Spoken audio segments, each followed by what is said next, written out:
Hello and welcome to Soundbites, Fidelity's monthly podcast where we talk about all things investments.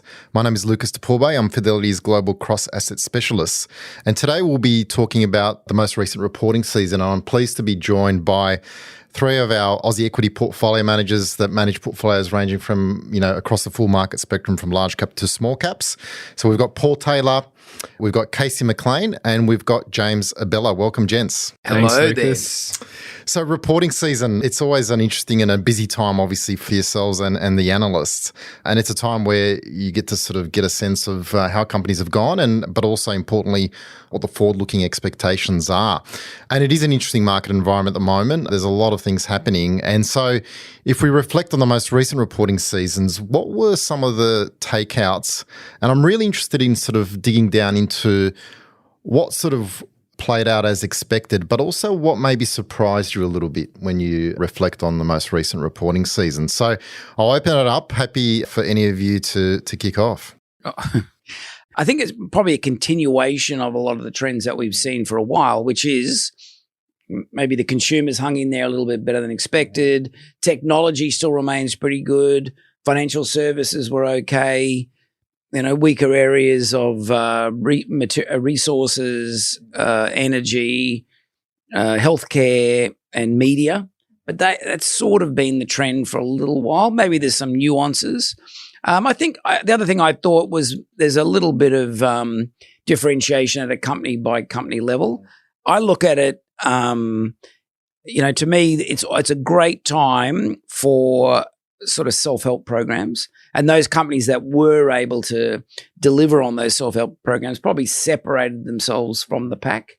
Stupid question from me. What's a self-help program? Is that like a book someone reads, the bit of self-help? No, it's what is a self-help program? Well, it's just, some companies are very dependent upon the market. There's not much they can do about it. A self-help program is really, the ones I talk about, Suncorp was a simplification. So they sold off a whole lot of their business, simplified down to a general insurance. So that's a simplification program. And then they're releasing the capital. Another one was like Coles. So Coles was focused on their cost. So that was about reducing theft in the stores. Another one is like a turnaround story like Downer, where they have been having a lot of issues and they had a lot of bad contracts. It was really cutting back to what are the good contracts going forward, but right-sizing the business. A self-help program is basically what can the company do to, for their own future? What can they do? So things that are, I guess, within their control. Exactly. Excellent. And Casey and James, from your perspective, before we sort of get into the detail, from a broad perspective, what are some of your observations? Yeah, well, I think if you look overall at the market, there was probably more beats than misses in results, but overall earnings were cut across the market. So it's the size of those misses were well and truly outweighing the beats. And it was a lot of those cuts were coming in those resource orientated sectors that Paul was talking about. But I think one of the biggest sort of trends we witnessed in the market, I think, is the cuts that we saw in dividends. There was quite a lot of companies that either cut their dividend or downgraded it or missed expectations on what their dividend would be. And in those cases, the market really voted with their feet and sold those companies down pretty heavily. But on the flip side of that as well, there was actually quite a few companies that delivered surprises in terms of announcing buybacks as well. So it's pretty bifurcated, and I think across the market, the return of capital to shareholders was a bit lower than expectations, but it was really that difference you see where people are trying to optimise their balance sheet, and maybe if CapEx budgets have been higher than expected, you need to retain a bit more cash by cutting the dividend as well. Right. And James, from your perspective, any broad observations? Yeah, so big ones really the winners and the leaders are really winning share and continuing to grow really well. So things like REA, WiseTech, Car Sales, Life360, Hub, NetWealth, Charter Hall, Fisher & Paykel, all those are really strong, high-quality businesses which delivered very good results. So they were rewarded quite handsomely because growth and certainty and confidence is really what's scarce in the market. So all those stocks did pretty well. What was a surprise was the dispersion in, performance was quite high. So things like JB Hi-Fi, Temple Webster and Consumer, which was a known risk factor for the market, that was okay, but Harvey Norman was weak. The Industrial 7 group did well. but then Jones Lang did quite poorly. So there is quite a lot of dispersion in what companies did deliver in markets where there's a bit more competition, and the management, I guess, abilities does show through to the outcomes in the stocks. Mm-hmm. One of the interesting points I think one of you made when we were sort of discussing this episode was that some of the stocks that met expectations actually fell in value afterwards in terms of their share price, while others that sort of missed actually did okay in terms of how the market reacted in terms of the share price. Just interested in sort of how that works and why that sort of happens, where, the logical sort of thought process maybe, well, if the company's met expectations, then you'd expect maybe the market to be either sort of neutral or positive on it. So why is it that sometimes you see that negative market reaction? Yeah, so that is that's sort of a reflection of the valuation. So I would say that's the exception rather than the rule. So I would say most of the time, as Casey pointed out, the outlook statements were a bit more cautious, which led to the downgrades and then when we talk about downgrades, that's for 25, that's for financial year 25. But maybe at the extremes, when a company has, on the positive side, like Wesfarmers had a solid result. They just beat expectations, but the stock fell a little bit. Now that just reflects the high valuation. And then when something's sort of going along the bottom and it has a bad result, I think it probably also reflects the fact that maybe the shareholding has changed through time as well, and that the people that, when something's really struggling, the people that are there for the long term. There's not really any short-term traders in it, and they're really they're there for the long term to see the turnaround. So when it does disappoint, it doesn't really go down. Now that is, in market parlance, if it has a bad result and it doesn't go down, that's a really bullish signal. And then if it has a good result and it goes down, that's a very bearish signal. Okay. So it's just indicating maybe we're at value, that can be for those companies. And I still would highlight they're an exception rather than the rule. Sure. That, we're seeing valuations either stretched or, are at a bottom. Sure. Okay. Interesting. Maybe one of the consumer's an interesting one. So, I mean, for some time now, it's been a focal point, obviously with multiple rate hikes, cost of living pressures, etc. There has been a lot of focus on the consumer, and really the question has been whether the consumer would fall off a cliff, whether that confidence would come off and would see, spending sort of pull back quite aggressively. Now, interested in some of the observations that this time around from some of that consumer part of the market. Are we seeing the consumer fall off a cliff? Are they resilient across the board, or is there a bit more nuance to it? What are some of the observations there? Yeah, I think nuance is the key. Right. There are segments, I think, of the market, of the consumer that is very weak, falling off the cliff, and it's probably the younger consumers you see, whereas the older consumers who are cashed up, they're benefiting from higher interest rates, are doing better. And even within retailers, within categories, as sort of James pointed out, the better retailers who are better managing their store rollout, their growth, their inventory, they're doing much better than the weaker retailers, even within single segments like electronics retailing as well. But one of the things I sort of questioned coming out of the reporting season was what products are actually discretionary and what are staple. Yeah, JB Hi-Fi did really well. Our iPhone's a staple, not a discretionary. And then like the QSR. Debatable, I guess, isn't it? It is. And then the QSR, the fast food companies have done poorly. So is food actually, or takeaway food, is that actually discretionary? So I think it's and that again sort of plays into those segments, the age cohorts within the consumer as well. But I think what's pretty clear, relatively pretty much across the board, all categories and all age groups as well, is there is some trading down within in the consumer basket as well. So some pretty good examples like the service stations, Ampol, Viva were pointing out that the independent fuel retailers are doing better because they're the ones that are a few cents cheaper per litre.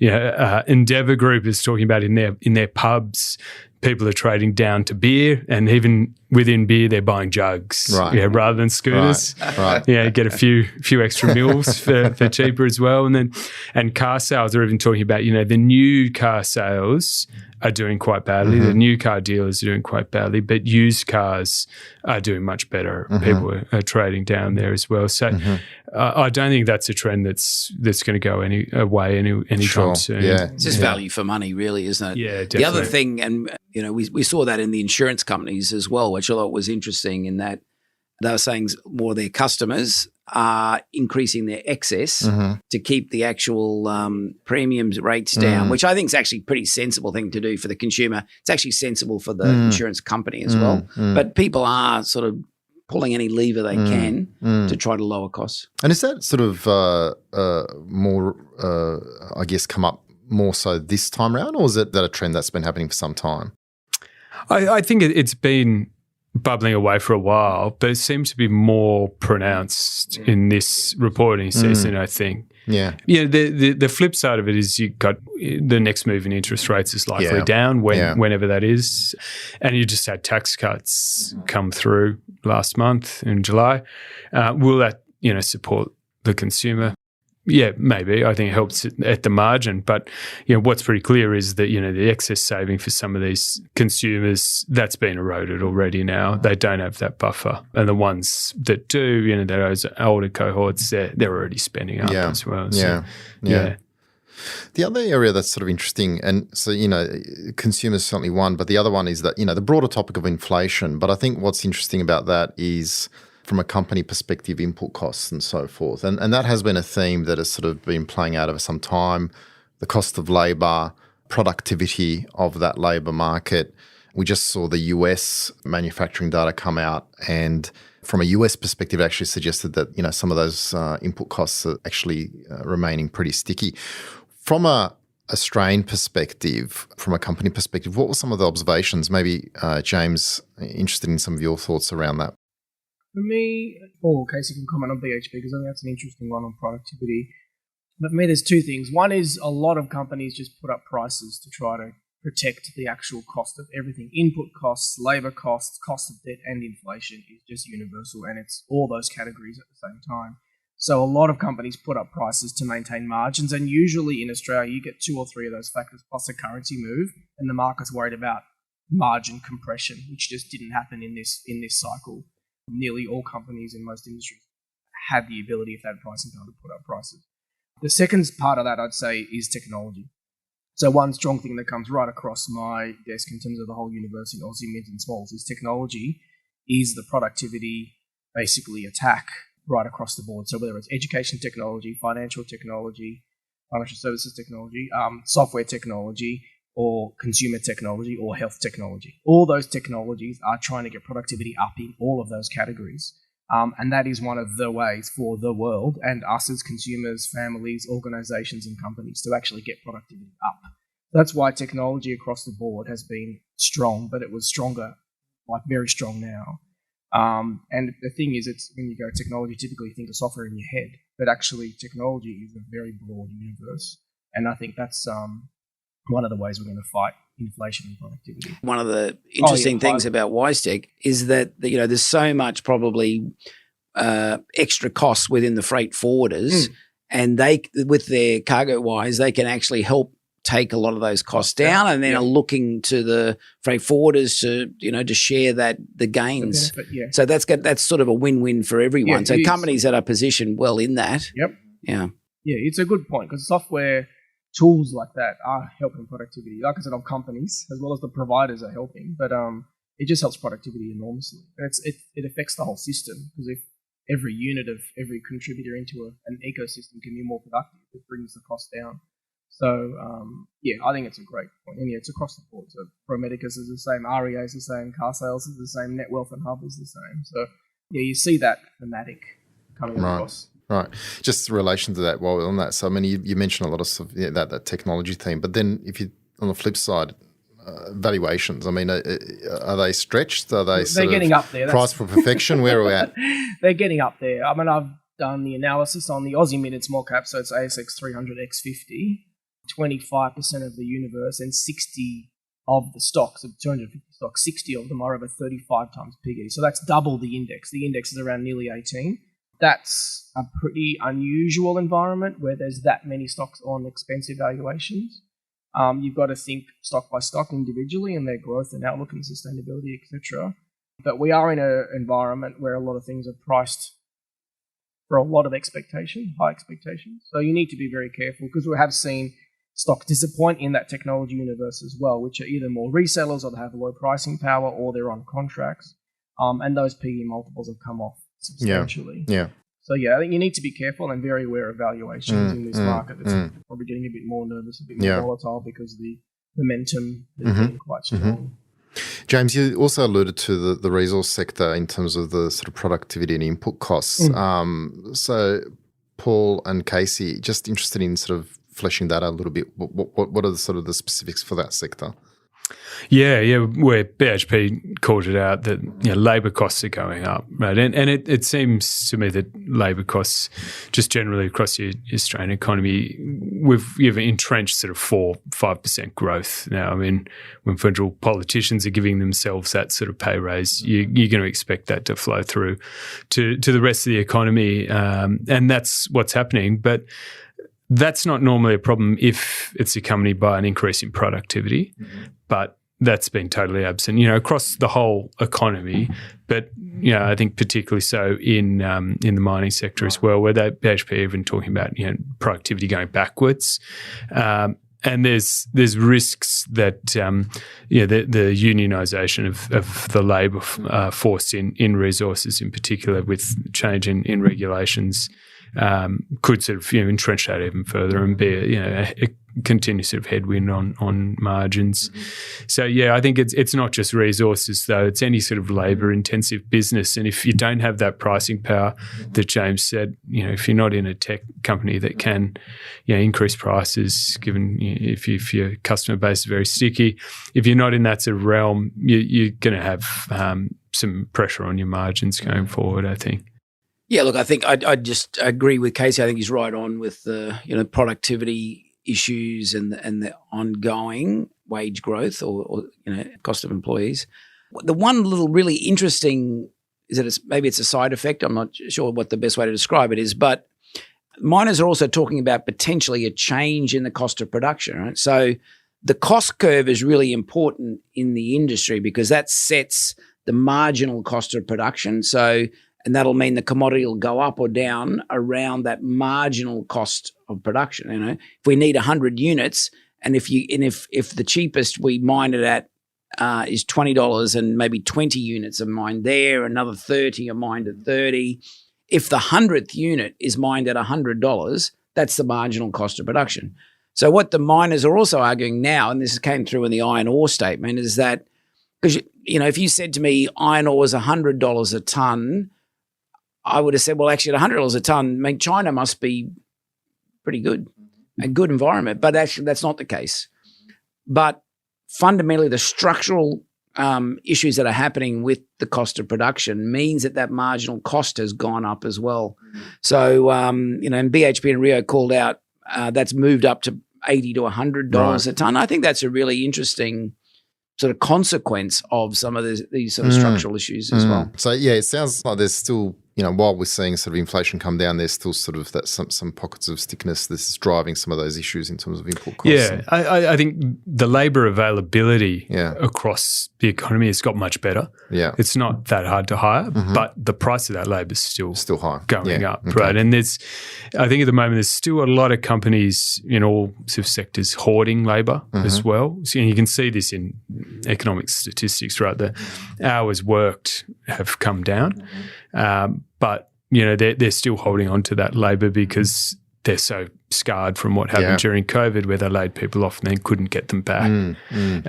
So you need activity to increase to not see more the unemployment rate rise, I think. And if we bring that back to the mining sector again, the movement of the commodity price, nickel and lithium have come down a long way, and we've actually seen some closures. Yeah, so that the mine closures in lithium nickel are helping with what Casey's talking about, which is a little bit, more labour availability. We might sort of delve into a couple of stocks now. So one of the stocks, and maybe Paul, I'll start with you, is Coles. So obviously very much at the pointy end of the consumer. Interested in some of the observations from the recent reporting season. We talked a little bit earlier about sort of changing spending habits and so forth. So maybe that's an interesting point to start with Coles is, are they as a company seeing consumers change their spending behaviours? Is that have any impact on Coles as a business more broadly? So there's probably a few different things happening there. As and Casey and James were talking about previously, there is a trading down effect. So now a lot of the time that trading down can be to like private label or white label or however you want to describe it, which tends to benefit the supermarkets. It's higher margin, isn't it? Yeah. It's a little bit higher. It'll be a lower price, but potentially a higher margin. And they go through a strategy of a range of products at different levels for consumers, and they are seeing that obviously the loyalty programs and the saves to other, so people want those savings wherever they can get them. So it's trading down. It's sort of use of discounts and savings. But what really differentiated Coles, I think, in the result was much more a focus on their cost of doing business. Now, that was Coles, if you go back a couple of reporting seasons, had a difficult one or two reporting seasons. They had a difficult period because the what they call shrinkage or theft significantly spiked. So Coles have, like Woolworths, like most supermarkets around the world, have moved more towards an automated, self-checkout program.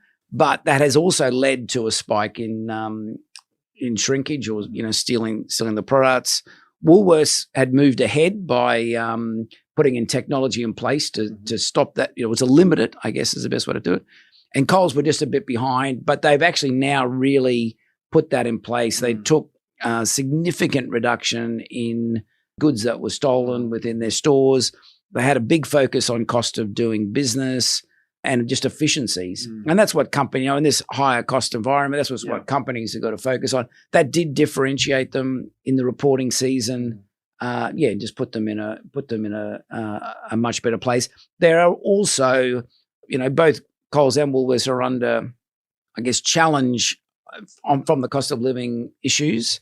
And actually, when they can reduce costs and improve efficiency, they can obviously share that in the pricing structure of the product, as well as what gets returned to shareholders. So that's, once again, that's a better outcome and probably a win-win for both consumers and shareholders. Yeah. Out of interest, I don't know where that came up, but are consumers sort of changing how they shop, not only in terms of within, say, Coles or a Woolies, but are you seeing switching, say, to Audi and so forth, which I know have grown market share over the years quite considerably. Is that happening at an increased level, or is it the same? So it was two different things, right? So there was always pre-COVID changed things a little bit. So pre-COVID, not everyone, but a lot of people would do a double shop. So they might, because people that were very cost focused were going to Aldi for very specific items, but then what they couldn't get at Aldi, they'd then go to Woolworths or Coles. So they were sort of multiple shopping. During COVID, that stopped because people didn't want to multiple shop, but that's now going back heading back the other way. That people are now obviously prepared to go to Aldi. But both Woolworths and Coles, I think, are very focused on making sure they have that. And this is where the private label, because Aldi is 100% private label, they want to make sure they've got a good private label offering in Woolworths and Coles that can.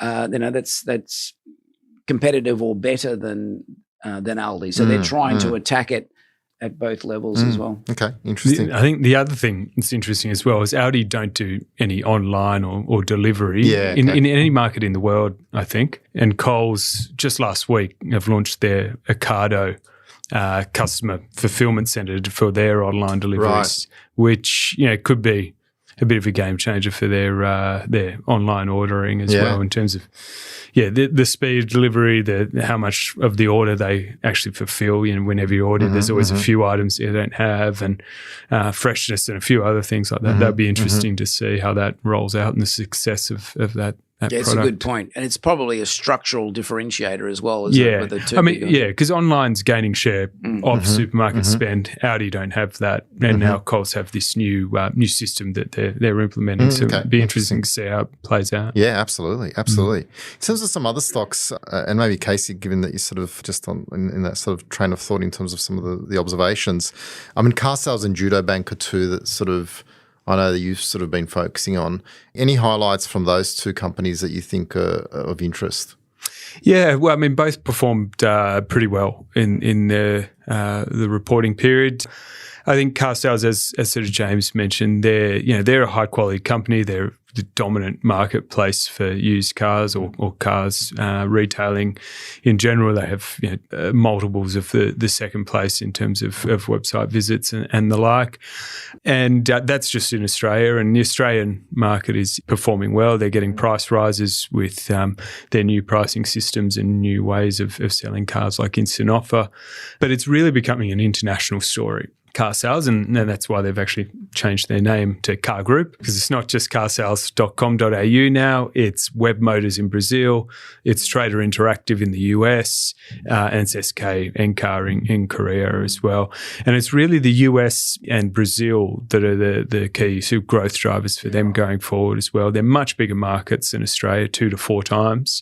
And in the US alone, they're just focusing on, they're not in cars, they're in RVs, trucks, power sports.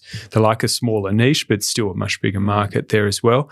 And their sort of their strategy is really to hone their skills and their IP in Australia, and then export them into the US and Brazil over a longer period. And as you can see, as they do that, they get these price increases, they get better returns, and that's playing out really quite nicely. And it shows the pricing power that they have in these various markets as well. So yeah, the stock has done well. It's re-rated, but that's because its growth profile has stepped up as well. Yeah, interesting. Yeah, it's always interesting when Aussie companies sort of go offshore, because there's always mixed, the market sometimes likes that, sometimes it doesn't. It's a pretty checkered track record for Australian companies in general. But if you look at Car, they bought Encar in Korea about a decade ago. They were the second player in the market at the time. Now they're a distant first. It's been very successful. Yeah. Webmotors and Trader Interactive are newer. They've just increased to 70% ownership in Webmotors 18 months ago or so.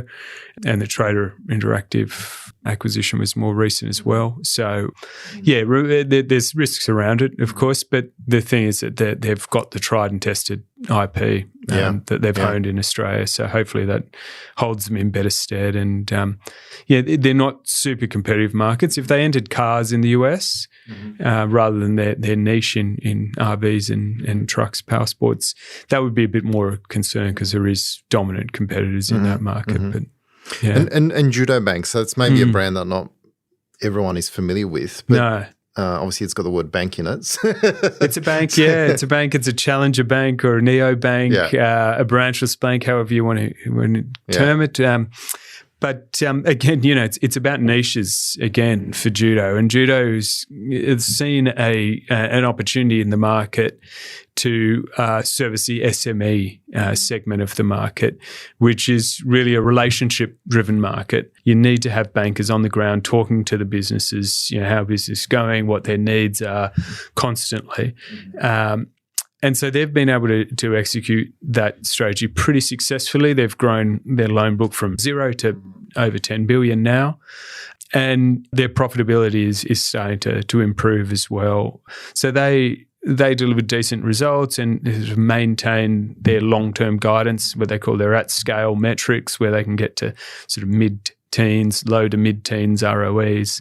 So it looks on track there, and they're continuing to gain share and managing the business quite well, I think, as well. And so it's the business banking segment is probably the new source of competition for the majors. They are sort of pivoting from mortgages to business, but most of them are sort of competing a few segments higher in the market, bigger loan sizes, bigger companies, the more mid-market or even institutional as well. So Judo still has their little niche where they've got, less than 1% market share now and are able to sort of grow without becoming, huge sort of red flag to the majors and not too competitive as well. Yeah. James, and obviously you play in a sort of the sort of mid and small cap part of the market. Two stocks that have certainly interesting are Pro Medicus and Fisher & Paykel. Thoughts on that post this reporting season? Well, they both delivered good results. Fisher & Paykel did an out-of-season upgrade with an update, and Pro Medicus delivered a good result. So both of them, we look at three things we look at to find future leaders is really viability, so return profile, sustainability, duration, and credibility with accounts and management. And they just ticked all the boxes many years ago, held them for a number of years. Fisher & Paykel, again, they're both very trusted brands. It's a very trust-driven sector because it's in the medical industry and people are Fisher & Paykel, it's airways management and oxygen, so it can be life critical. And Pro Medicus is imaging. So both of them are doing something different. They're both really investing in R&D, so they've both got very high returns because they've invested in R&D over many, many years and had leadership in the industry. So as industry leaders, again, delivering good results in a market that's very, it is competitive, but they're doing something that's very different. So they've done very well. The two questions that are constantly on those stocks is just valuation and growth. Yeah. So Pro Medicus on a very, very high PE, and Fisher & Paykel, also quite high. But they just keep on delivering and keep on winning share. So Pro Medicus is just going into the US and has continued to win contracts. And Fisher & Paykel kind of went through COVID, had huge upgrades after upgrade, then had all downgrade after COVID, and now it's just gone back to organic growth. So sort of the normal has resumed Fisher & Paykel. So I still own them both. And quite positive on them, but certainly valuation's the constant question. Yeah. And valuation is an interesting one, isn't it? Because things can remain expensive for a long time. A long time, and that has been for both of them. Interesting. So if we sort of wrap all of those things together in terms of, the overall themes, some of the observations from the stocks, I guess if you take all that information back for your respective portfolios, how are you sort of interpreting the next 12 months? I would say it's slightly more cautious. I think growth is slowing. Volatility in markets is increasing. We've seen, just last month as well with at the start of August, some pretty wild swings and market quickly regained it. But I think that's high volatility is in for a while as well. So, I think slightly more cautious, and I think need to be more wary of the higher beta names now that a lot of them have done very well. Some of them are those higher valuation stocks that we've talked about today, but a bit more cautious, I think, on those and looking to more lower volatility stocks, I think, as well. Yeah, look, I'd agree with that. I think if you look at 2025, we've got low single-digit earnings growth, and the market is on about 17 times. So it's not super expensive, but maybe it's a bit, it's just that little bit expensive. There's probably, when I look at it, there's a lot of differentiation throughout the market. As a stock picker, you can differentiate between those companies, and some great ideas pop out of that. James, final thoughts? Yeah, I'd agree. I think a little bit more cautious, especially on valuations. Valuations are getting up there, as I mentioned, so you've got to be careful. So winners are winning, which is great. So I'm tend to buy more defensives and more value, more kind of what I call in-betweeners. They're not in the really cold value trap kind of environment, but they're not the really, really high PE, high growth, high quality names. So something in between is kind of worth looking at. But overall, I think things look all right. It's sort of heading towards high single-digit growth in mids and smalls. But valuation is still where your caution has to come in. I think if you're getting to valuation agnostic in a market that's getting more cautious, I think you could be facing a bit of risk. So as long as you're aware of that, I think it's fine. But overall, I think you just need to be careful of expectations that have got quite high in the market. Brilliant. Well, thank you very much. That was a pretty comprehensive round the world sort of view on the reporting season. So thank you very much. Thanks, Cheers. Lucas. Thank you. Thank you for joining us in this month's podcast. If you'd like to subscribe, please reference your favoured podcast platform. Or if you'd like to provide us feedback, please email us at podcastaustralia@fil.com. This podcast is issued by Phil Responsible Entity Australia Limited, AFSL number 409340. This podcast is intended as general information only and has been prepared without taking into account any person's objectives, financial situation, or needs. Please note that past performance is not a reliable indicator of future performance. You should consider the product disclosure statement and target market determinations for Fidelity Australia products available at fidelity.com.au.